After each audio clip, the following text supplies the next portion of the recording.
Good morning student. Standard 11th English medium subject SPNCC part 2 chapter number 6 prospectus. आज का question है वो है matter to be stated in the prospectus. Generally prospectus में किस तरह के मैटर्स बताए गए होते हैं, यानी बेसिकली कौन से पॉइंट्स को हम इसके अंदर इंक्लूड करते हैं। तो चलो चेक कर लेते हैं। Prospectus is an important document of inviting public at last to investment in the company. एक डॉक्यूमेंट है, एक इन्विटेशन है जो कि मार्केट को इस तरह की इन्फॉर्मेशन देती है ताकि वो जो भी इन्वेस्टर्स है जो कंपनी के शेयर परचेज करने में, सिक्योरिटीज परचेज करने में इंटरेस्ट दिखा रहे हैं, उनके लिए बेनिफिशियल हो सके, उनको इन्फॉर्मेशन मिल सके और कंपनी में वो इजीली इन्वेस्टमेंट कर सके। As per the provision of a Company Act 2013, the following matters are to be included in the prospectus। 2013 company act को माइंड में रखते हुए, ध्यान में रखते हुए हमने जो भी नीचे पॉइंट्स है उसको इंक्लूड किया है प्रोस्पेक्टस के अंदर। तो फर्स्ट इन्फॉर्मेशन क्या होनी चाहिए, तो name of a company, company का नेम क्या है ये बहुत इंपॉर्टेंट होता है। सेकेंड वन है address of registered office of a company. Company के हो सकते हैं एक से ज़्यादा मतलब वर्किंग एरियाज हो, तो वो क्या करेगी कि एक मेन ऑफिस होगा जिसको हम रजिस्टर्ड ऑफिस कहते हैं, जहाँ से इजीली आप जाके कंपनी के बारे में इंफॉर्मेशन ले सकते हो। Name and the address of a company secretary, chief financial officer, auditor, legal adviser, banker, trustee, guarantor, broker and the other special person. Okay, इसके बाद हमें कुछ जनरल इन्फॉर्मेशन प्रोवाइड करनी होगी उन ऑफिसर्स के बारे में जो कंपनी के प्रमोट करने में हेल्प की होगी, या कंपनी के जो रियल प्रमोटर्स होंगे। तो फर्स्ट ऑफ ऑल आता है नाम, name and address of company secretary. जो CS है उसकी इन्फॉर्मेशन होनी चाहिए कि उसका नाम क्या है और वो उसकी एड्रेस क्या है। दूसरा होता है चीफ फाइनेंशियल ऑफिसर, जो कि रियल में फाइनेंस को यूटिलाइज करने वाला है कंपनी के अंदर और उसको अरेंजमेंट देने वाला है कि किस तरह से हमें फाइनेंस यूज करना चाहिए। थर्ड वन आता है ऑडिटर, जो कंपनी के अकाउंट को ऑडिट करने वाला है। फोर्थ है लीगल एडवाइजर, जो कंपनी को एडवाइस किया था कि ये कंपनी इस प्रोजेक्ट पे अगर काम करता है तो उसको फायदे हो सकते हैं। नेक्स्ट आता है बैंकर, जो कि सपोज अगर आपको लोन लेनी हो या फिर कोई डॉक्यूमेंट क्लियरेंस चाहिए होगा तो वो बैंकर आपकी हेल्प किया होगा। सेकेंड वन आता है ट्रस्टी, यानी जो कि ट्रस्ट के बेस पे बनाए जाने वाले एक पर्सन होता है जिसको हम ट्रस्टी कहते हैं। फिर एक गारंटेड ब्रोकर। अब ये क्या होता है, तो कंपनी ना जब न्यू कंपनी मार्केट में एंटर होती है ना, तो उसको भरोसा नहीं होता है कि उसको 100% शेयर के सामने लोगों से है ना पैसे मिल सकते हैं या फिर एप्लीकेशन मिल सकते हैं। तो उस सिचुएशन में हम क्या करते हैं कि ये रूल्स के अकॉर्डिंग है ना, जितने भी आप शेयर इशू कर रहे हो उसके एटलीस्ट 90% शेयर के सामने आपको एप्लीकेशन मिलने चाहिए, तो ही आप शेयर इशू कर सकते हो। सपोज कि आपको ऐसा लगता है कि कंपनी न्यू है और मैं 90% शेयर के सामने एप्लीकेशन नहीं ले पाऊंगा, तो मैं क्या करेंगे, हम लोग ब्रोकर के साथ, जो ब्रोकर्स होते हैं ना उसके साथ हम एक अग्रीमेंट करेंगे जिसको अंडर राइटिंग कॉन्ट्रैक्ट कहते हैं। जिससे क्या होगा कि अगर हमारे 90% शेयर के सामने एप्लीकेशन नहीं भी मिलता है तो जो ये पर्सन है ना वो आपकी हेल्प करेगा इस चीज़ में 90% शेयर के सामने एप्लीकेशन दिलाने में। एंड अदर स्पेशल पर्सन, कुछ स्पेसिफाइड पर्सन होंगे जिसकी नाम और एड्रेस होने चाहिए। फोर्थ आता है the date of opening and closing of subscription. Subscription कौन से डेट को ओपन होगा और कब क्लोज होगा उसका डेट मेंशन होना चाहिए। Allotment of securities of time limit and payment of money. Allotment कितने दिन के अंदर होगा और अलॉटमेंट के टाइम में कितना पेमेंट करने रहेंगे। फिफ्थ वन आता है statement of promoter of effect of a company will open a separate account in the bank and entire fund would be kept in it.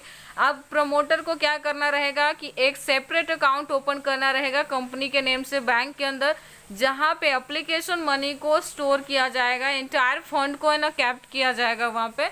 Sixth one आता है all information about under writing contract. अगर आपने under writing contract किया है तो उसकी information भी होनी चाहिए। नेक्स्ट आता है consent of promoter, auditor, specific bankers, experts, all other concern officer. और सबके रिटर्न कॉन्सेंट का मतलब क्या होता है, रिटर्न परमिशन, कि आपको फोर्सफुली कंपनी काम नहीं करवा रही, आप अपनी इच्छा से अपनी खुशी के साथ आप काम कर रहे हो, इसलिए आपका रिटर्न कॉन्सेंट होना जरूरी है, जिससे इन्वेस्टर्स को ये पता लग सके कि जो भी ऑफिसर्स इसके साथ इन्वॉल्व है, इस कंपनी के साथ काम कर रहे हैं, वो अपनी इच्छा से कर रहे हैं। 8 पॉइंट आता है information about the authorise officer regarding subscription and the resolution regarding it. Okay, authorise subscription क्या रहेगा और उसके रिलेटेड रिजोल्यूशन, यानी जो स्पेशल रिजोल्यूशन पास करवाना पड़ता है या फिर नॉर्मल कौन सा है, उसके बारे में इंफॉर्मेशन होनी चाहिए। 9th है the schedule about the process of distribution regarding securities. Securities का डिस्ट्रीब्यूशन है, यानी 100% आप इक्विटी शेयर इशू कर रहे हो कि इक्विटी शेयर के साथ आप प्रेफरेंस प्लस डिबेंचर इशू कर रहे हैं, इसके बारे में इंफॉर्मेशन होनी चाहिए। 11th आता है capital structure of a company as per the company act. Company act के अकॉर्डिंग कंपनी का कैपिटल स्ट्रक्चर किस तरह का है वो भी बताना रहेगा। 11th आता है the purpose of a company subscription condition and other relevant matters. Company का पब्लिक सब्सक्रिप्शन क्या रहने वाला है, कंडीशन क्या रहेंगे उसके, और अदर रिलेवेंट मैटर्स क्या रहने वाले हैं। The main object of a company and it's present business. Okay, company की मेन ऑब्जेक्टिव क्या है जो उसने मेमोरेंडम में दिया था, और रियल में वो किस तरह का बिजनेस आज के दिन में कर रहा है। The place of a business and the schedule of implementation of its project. Business का प्लेस क्या रहने वाला है और उसका शेड्यूल क्या रहने वाला है प्रोजेक्ट को इम्प्लीमेंट करने के लिए।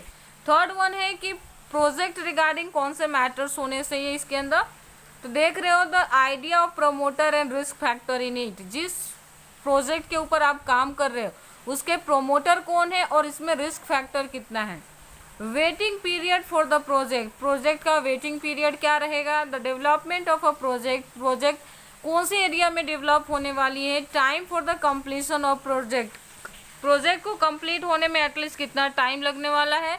Information regarding in the pending sue, legal proceeding और फाइलिंग ऑफ अ सूट और legal proceeding against the promoter of government department during of past 5 years from the date of publication of prospectus. जिस दिन prospectus आप issue कर रहे हो क्या उस दिन कंपनी के नाम पे कोई केस दर्ज है, क्या आने वाले 5 सालों में किसी भी तरह के गवर्नमेंट इशू में वो इन्वॉल्व है या किसी भी तरह का केस चल रहा है, ये इन्फॉर्मेशन भी आपको देने रहेंगे।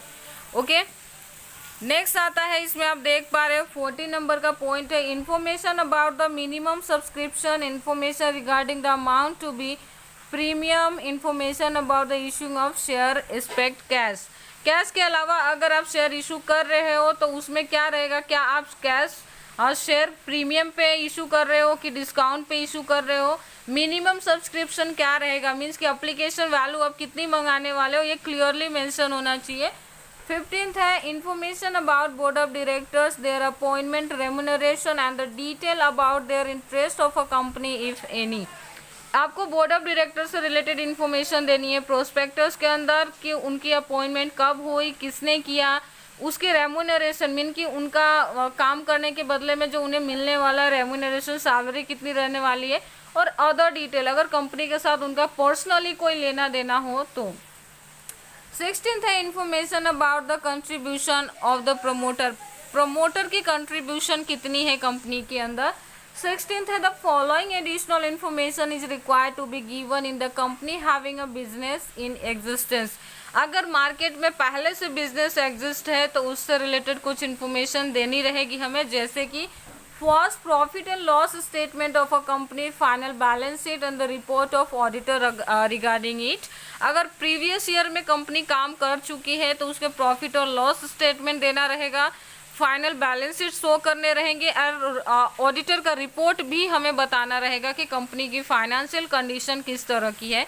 Profit and loss information of past 5 years before publication of prospectus, report of ancillary branch. Okay, अगर पिछले 5 साल से ज़्यादा से कंपनी काम कर रही है तो आज के डेट में अगर आप प्रोस्पेक्टस इशू कर रहे हो तो आज से पीछे के 5 साल के आपको प्रॉफिट और लॉस के स्टेटमेंट आपको बताने रहेंगे, और एनिसलरी ब्रांच के रिपोर्ट भी शो करने रहेंगे। सी है information regarding the business in the which direct or indirect use obtain securities to utilise. इसके बाद डायरेक्टली और इनडायरेक्टली किन सोर्सेज से और किन सिक्योरिटीज से आपने फाइनेंस कलेक्ट किया है, इसकी इन्फॉर्मेशन भी देनी रहेगी। 18th है statement to be fact that contract of prospectus are not violating of a company act, securities contract act 1956 and SEBI act 1992। Prospectus के अंदर दी गई कोई भी इंफॉर्मेशन ऐसी नहीं होनी चाहिए जो company act, security contract act and SEBI act का उल्लंघन करता हो, यानी उसके किसी भी रूल्स या रेगुलेशंस को ब्रोक करता हो। एंड द 19th नंबर है the date of return in the prospectus will be considered as the date of publication of prospectus.